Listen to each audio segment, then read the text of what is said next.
Imagine the scene. It's 1963 and you are looking in a toy shop window and you see the Triang Crash train set. Well, it's not 1963, it's 2023, and the good news is that you can still enjoy the Triang Crash train set because Hornby have brought out one of their vintage retro themed model sets, and this is it. Now it's in a nice retro themed box with a suitably ancient picture on the front, with a lot of exciting Hornby accessories, and these are really early Hornby accessories. Those of us with a particular interest in old collectibles will recognise some of them. I mean, there's Lord of the Isles there, and various girder bridges and engine sheds that have long since disappeared. I think that's a is that a Nelly, or is that actually the 1970s little red version of Nelly? That's all for the collector nerds to worry about. The 1963 set was a really popular set. 19,000 of the things made, whereas this is a much rarer beast with only 1,000 in production. But let's have a look inside. Right, well, you can see it is in a full classic Triang format with the yellow card packing, as all Triang train sets of the era would have.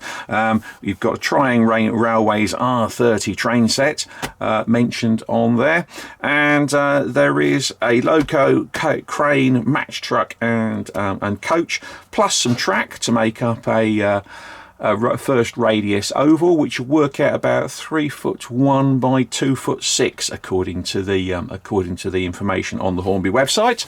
Something that, of course, you didn't have back in the day. So let's have a quick look at the individual items. We won't look at the track because, quite frankly, that's all it's fine. It's a little difficult to work out how you're supposed to get this out, but I'm going to assume that we actually peel the yellow cardboard off first, because trying to pull things through the holes, rather like the game of Operation, that just seems to be a way to break things.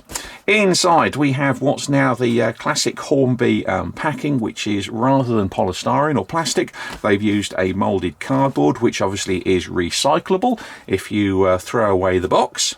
And inside the set we have a Ginty.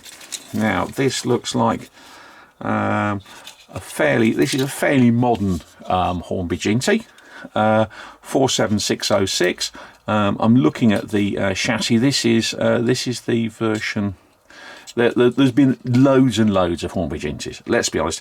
Every locomotive they did back in the 60s seemed to run on a Ginty chassis. This is a much more modern Ginty. It's got a plastic chassis rather than a die-cast one, but it's nicely decorated in BR livery, and it's nicely moulded. These are, you know, attractive locos, I think, the Ginties, and a classic one for and appropriate for the Crash train set. Moving on, we have the operating crane truck R127. Now, R127, the crane truck, is a bit special. The reason that the set came out in '63 was there was delay in getting their hands on enough of these for the train set. And this is a really nice model of I think it's a Coles crane, which operates. You can twizzle the knobs on it, and you can see you can raise and lower the jib. It's actually quite a realistic model. Don't whisper it, but it is true. There's a lot of potential in this. If you took off the operating knobs, replace the chain with rope, because it would normally be rope on these things. This is quite a realistic crane. There used to be a nice detail pack which supplied raised chevrons for the back and everything like that. I can't find that being available anymore, but if anybody knows any more, then do let us know. That is a really nice crane. It's been in the range since the 60s. Okay, so that is a very, very long-lived thing. There are also versions of it on a little bit of platform, so you can use it as a yard crane. And I think in the early days of Triang, they also did it as some sort of tank recovery on the back of a bogie bolster wagon. To match the crane, we have a match truck. What I will say about both of these is they are much better decorated than 1960s versions. This is painted, that's painted. These would all be in self-coloured plastic back in the day, and obviously the brake gear is significantly better than it would have been in the early days of Hornby Trying.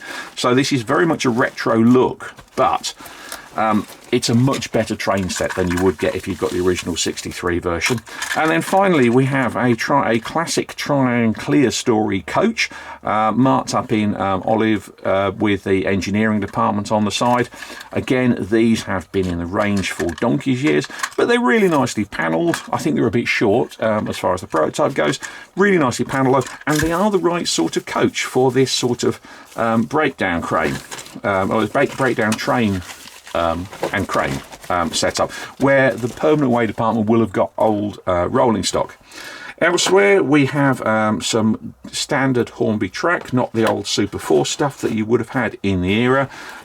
No controller or anything like that. You're on your own with controllers on this, but we do get a power clip and an uncoupling ramp, although I'm not sure why you use that when you haven't got any sidings.